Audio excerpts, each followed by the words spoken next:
Assalamualaikum warahmatullahi wabarakatuh. Perkenalkan, saya Sri Yaumi, dosen tetap pada program studi D3 Perpajakan, Fakultas Ekonomi dan Bisnis Institut Teknologi dan Bisnis Ahmad Dahlan Lamongan. Sebagai dosen, saya mempunyai kewajiban untuk melaksanakan tridharma perguruan tinggi, yaitu pengajaran, penelitian, dan pengabdian kepada masyarakat. Saat ini saya akan memaparkan pernyataan diri dosen dalam unjuk kerja Tridharma Perguruan Tinggi atau PDD UKT-PT, bidang pengajaran yang merupakan salah satu persyaratan dalam mengikuti program sertifikasi dosen yang diselenggarakan oleh Kemendikti-Saintek tahun 2025.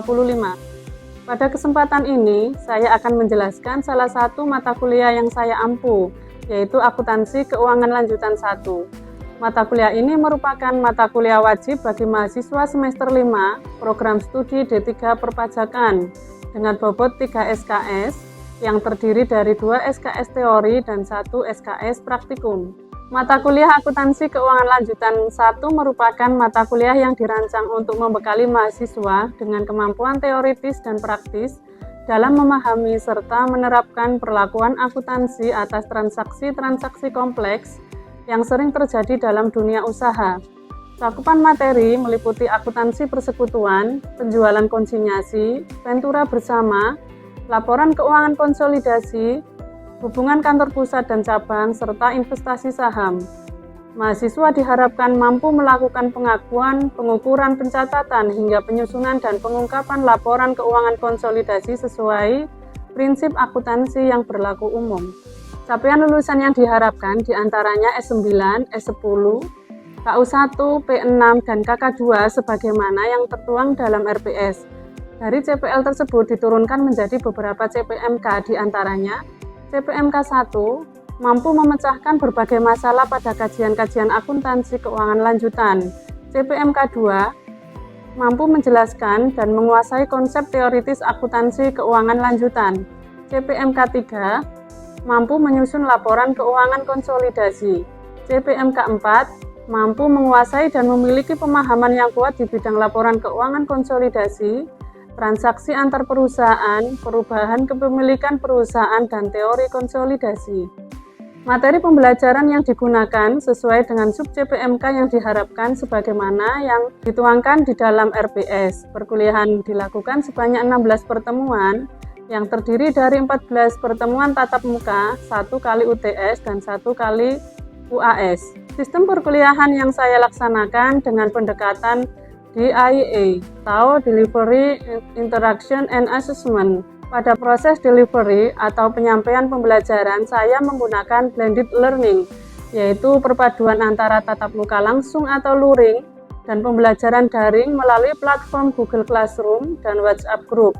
Platform tersebut digunakan mahasiswa untuk mengakses rencana pembelajaran semester atau RPS, materi kuliah, dan penugasan. Interaksi pembelajaran mata kuliah ini bersifat interaksi dua arah, antara dosen dengan mahasiswa, dengan metode ceramah interaktif, diskusi kelompok, praktikum. Kemudian untuk asesmen atau penilaian yang dilakukan pada akhir periode sebagai pengukuran hasil pencapaian hasil belajar melalui kombinasi tes dan non-tes, termasuk kuis, presentasi, studi kasus, dan praktikum yang disesuaikan dengan sub CPMK setiap pertemuan. Sistem penilaian dilakukan dengan komposisi penilaian sebagai berikut.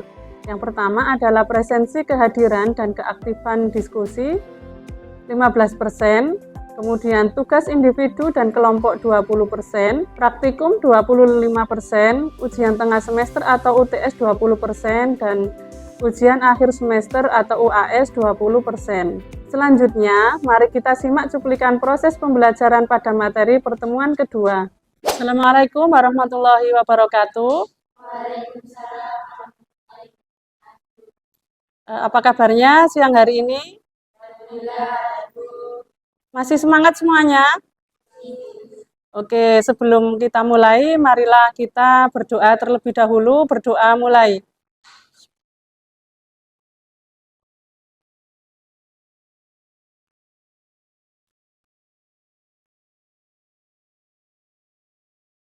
Doa selesai. Oke, kemarin kita sudah melakukan perkuliahan dan Masih ingat kita kemarin materinya apa? Masih ingat Bu, yang pertama pengertian persekutuan, karakteristik persekutuan sama perjanjian persekutuan. Oke, ada yang masih ingat apa pengertian dari persekutuan? Ya, silakan Mbak. Persekutuan merupakan suatu penggabungan di antara dua orang atau lebih untuk memiliki bersama-sama dan menjalankan suatu perusahaan guna mendapatkan keuntungan. Oke, ya jadi sekarang kita lanjutkan untuk materi kita hari ini, pembagian laba rugi dalam persekutuan. Nah, di dalam persekutuan yang disampaikan dari Mbak tadi bahwa persekutuan itu terdiri dari dua orang atau badan atau lebih ya, sehingga di dalam pembagian laba rugi ini perlu adanya kesepakatan awal.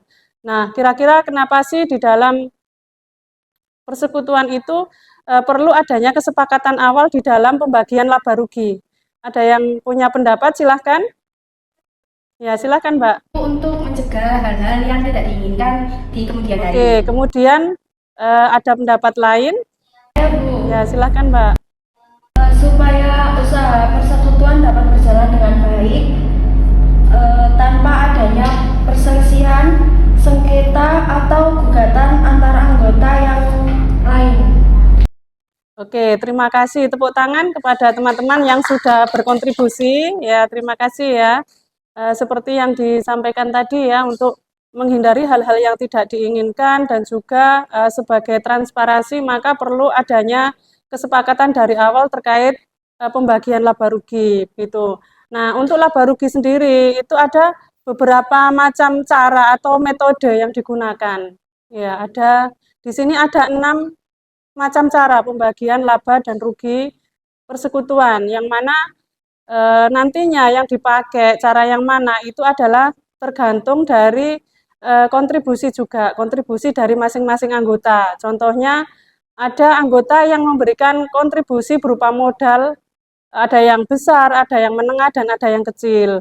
Nah, begitu juga dari segi selain modal, misalnya dari segi pikiran, tenaga, kemudian waktu yang diberikan untuk perusahaan. Nah, itu kontribusi yang diberikan ada yang besar, ada yang kecil gitu ya. Jadi ada yang bisa meluangkan waktunya penuh untuk perusahaan dan ada juga yang memberikan waktu hanya separuh waktu atau part time gitu ya.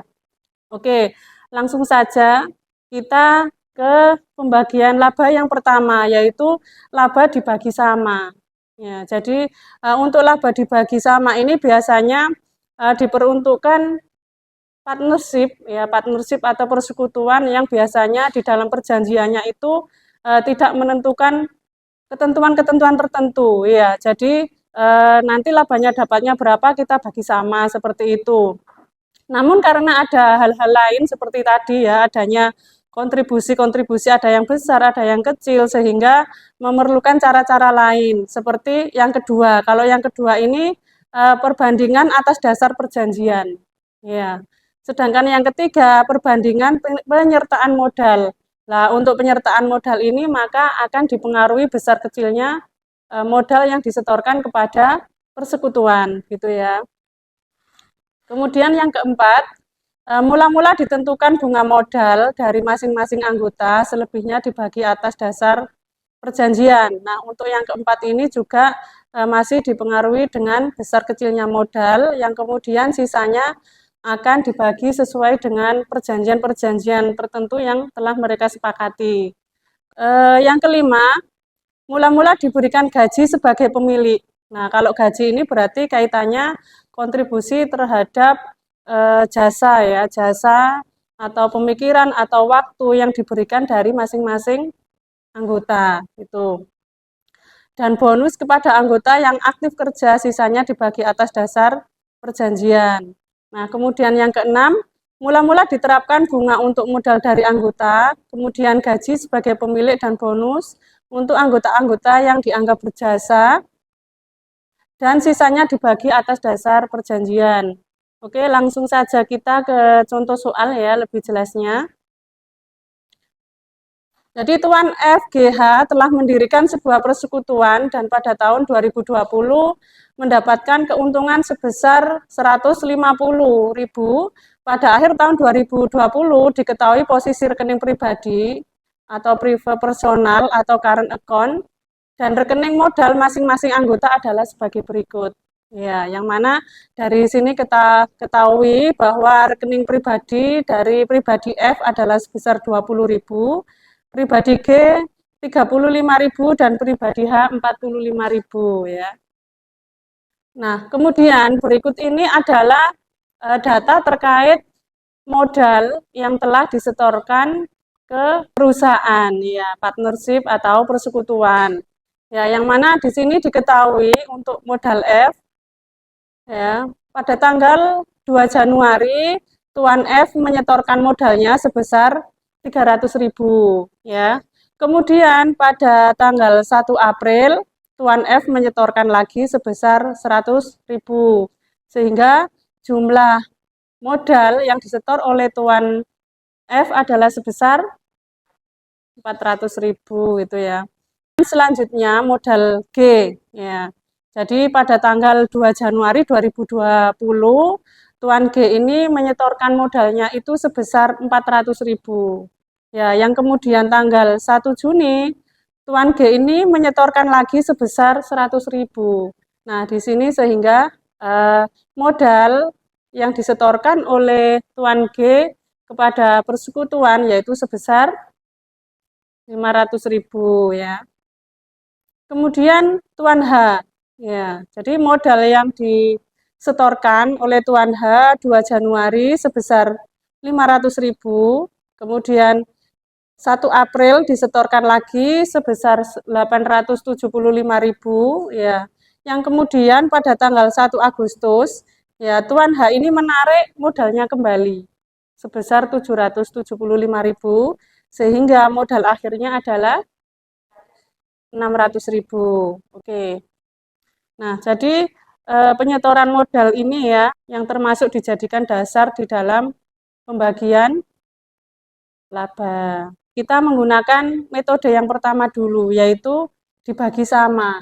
Ya, kalau dibagi sama ya mudah. Ya, kalau tadi keuntungan dari contoh soal itu adalah 150.000, kalau dibagi bertiga berarti ketemunya 50.000 ya. Maka di dalam penjurnalannya untuk sisi debitnya laba rugi sebesar 150.000 ya. Nah, kemudian untuk sisi kreditnya karena dibagi sama tadi 50 ribuan, maka pribadi F 50.000 ya pada sisi kredit, kemudian pribadi G 50.000, pribadi H 50.000 ya sama-sama di sisi kredit ya.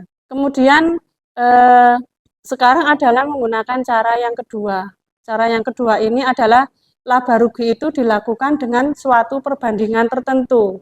Nah, di sini dicontohkan untuk perbandingannya itu adalah 3:5:7 ya. Maka perhitungannya adalah ini. Untuk pembagian labanya 3 dibagi 15 dikalikan 150.000, kemudian 5/15 dikalikan 150.000 dan untuk Tuan hanya 7/15 dikalikan 150.000. Kira-kira ada yang paham 15 ini dari mana? Kenapa dibagi 15? 3 tambah 5 tambah 7, Bu. Oke, terima kasih Mbak Mistriani. Ya, jadi hasilnya ini untuk Tuan F 3/15 kali 150.000 hasilnya 30.000. Kemudian Tuan G 5/15 kali 150.000 hasilnya 50.000.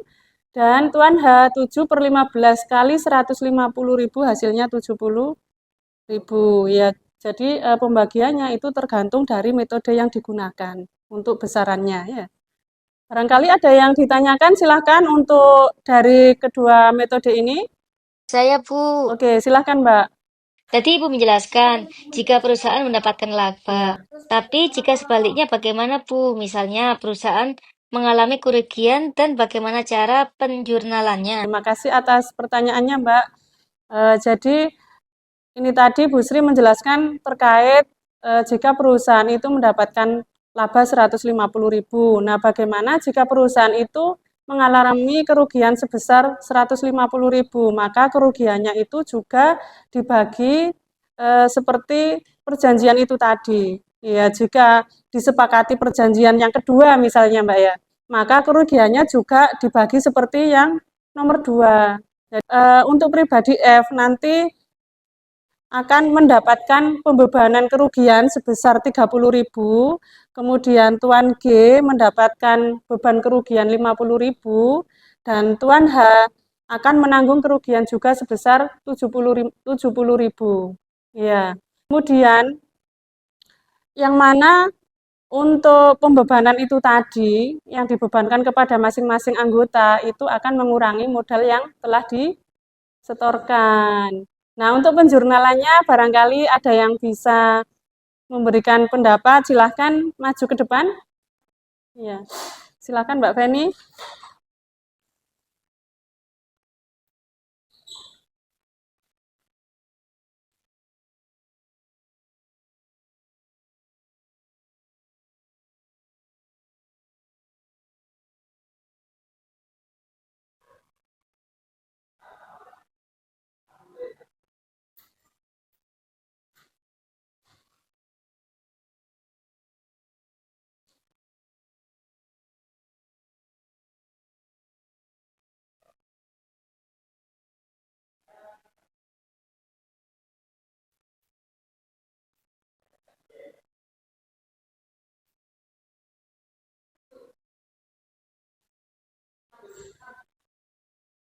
Oke, silahkan dijelaskan kepada teman-temannya Mbak Feni.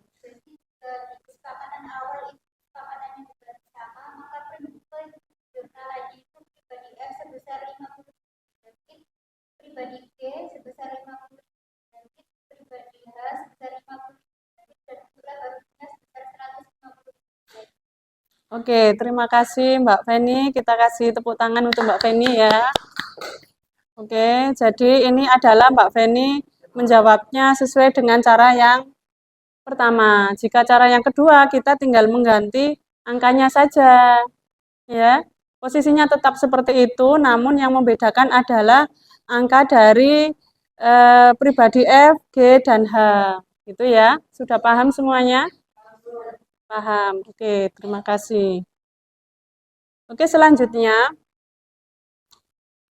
ini untuk cara yang ketiga, yaitu apabila disetujui pembagian laba atau rugi sesuai dengan perbandingan penyertaan modal masing-masing anggota, maka ada 3 kemungkinan yang dapat ditempuh. Ya, jadi ini menggunakan perbandingan modal. Nah, untuk modal tadi kan ada modal awal dan ada modal akhir, sehingga untuk opsi pertama kita bisa menggunakan sesuai dengan perbandingan modal awal. Ya. Kemudian opsi yang kedua kita bisa menggunakan sesuai dengan modal akhir, dan yang ketiga kita bisa menggunakan perbandingan sesuai dengan modal rata-rata tahunan. Oke, kita bahas satu persatu ya. Yang pertama kita membahas sesuai dengan perbandingan modal awal. Nah, modal awal berarti seperti ini. Ya, yang atas ini ya. Tadi kan kita ketahui bahwa saldo awalnya untuk Tuan F yang di store tadi di awal itu 300.000 ya. Kemudian Tuan G 400.000.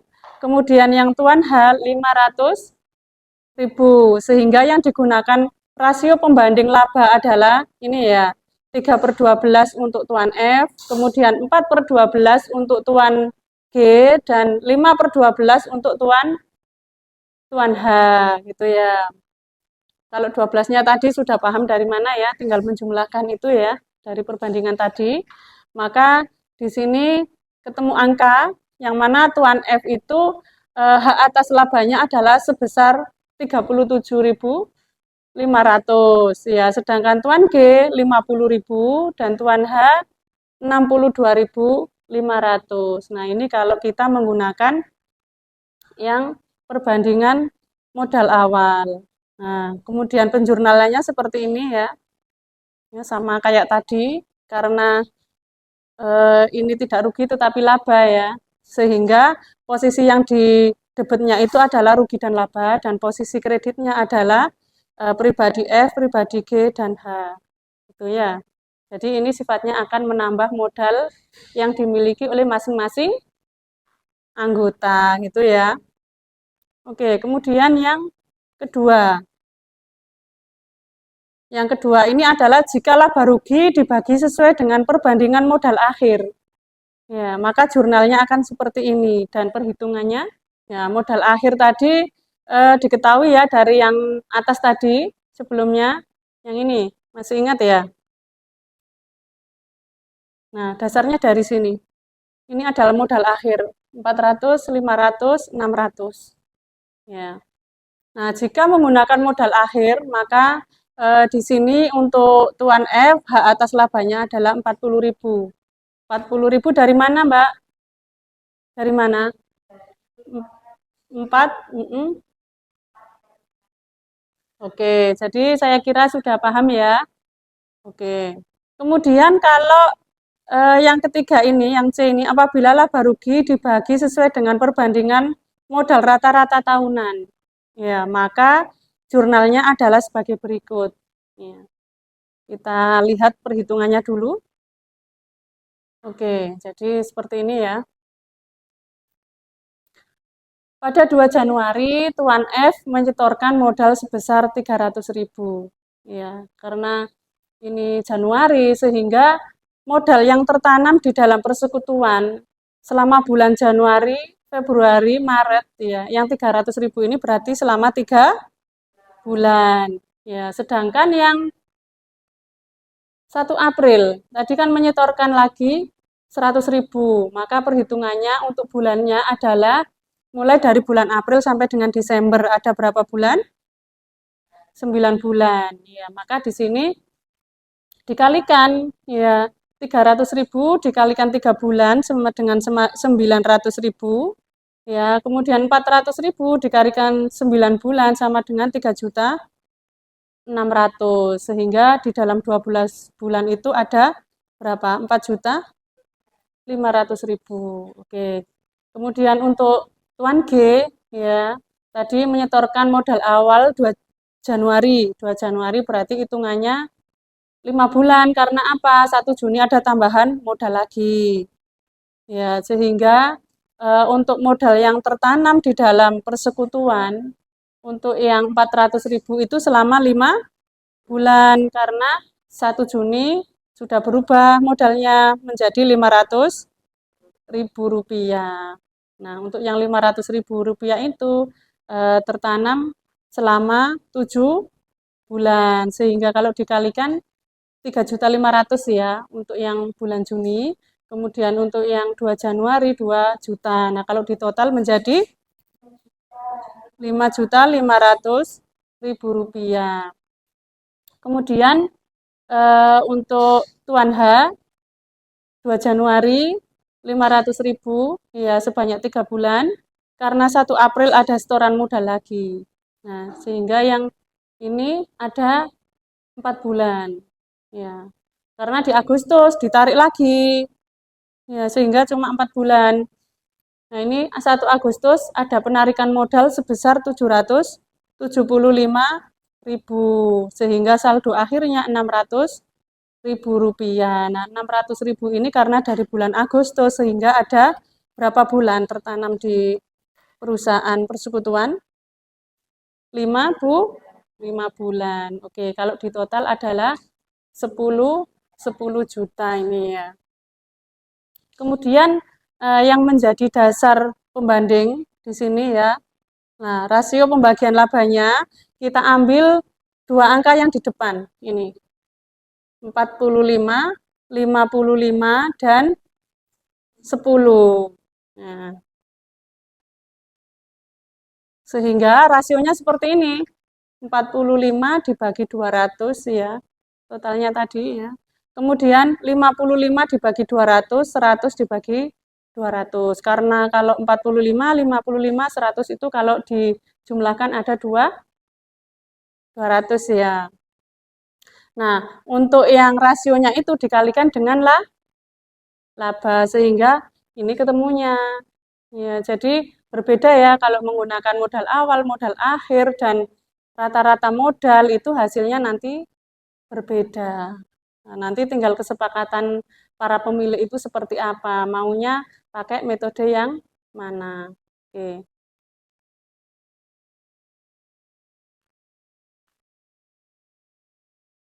Oke, kemudian selanjutnya yaitu pendekatan atau cara pembagian laba yang keempat. Ya. Jika laba atau rugi dilakukan dengan cara memperhitungkan bunga modal untuk masing-masing penyertaan dan sisanya dibagi dengan perbandingan FGH adalah 2:2:1. Materi kita hari ini sudah selesai, barangkali ada yang ditanyakan? Tidak ada ya, sudah cukup. Baiklah, jika sudah cukup untuk presensinya nanti silakan diakses melalui Siakat ya, seperti biasanya. Kemudian untuk lebih mendalami materi ini, maka ada penugasan di Google Classroom. Silakan dikerjakan, kemudian nanti dikumpulkan di Google Classroom juga, gitu ya. Kemudian jika ada pertanyaan ketika mengerjakan, ada yang ingin ditanyakan, bisa chat melalui Google Classroom atau melalui WhatsApp group, gitu ya. Oke, sebelum kita akhiri pertemuan kita hari ini, marilah kita berdoa terlebih dahulu. Berdoa mulai.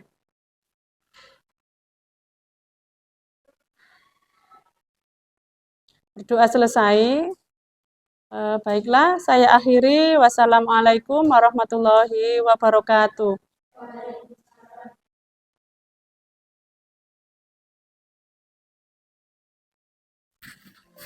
Demikian pernyataan dan penjelasan saya terkait pelaksanaan pengajaran dalam rangka melaksanakan Tridharma Perguruan Tinggi. Semoga video ini dapat memberikan gambaran yang jelas atas kontribusi saya sebagai dosen dalam melaksanakan kewajiban akademik dan pengembangan mutu pendidikan tinggi. Saya akhiri, wassalamualaikum warahmatullahi wabarakatuh.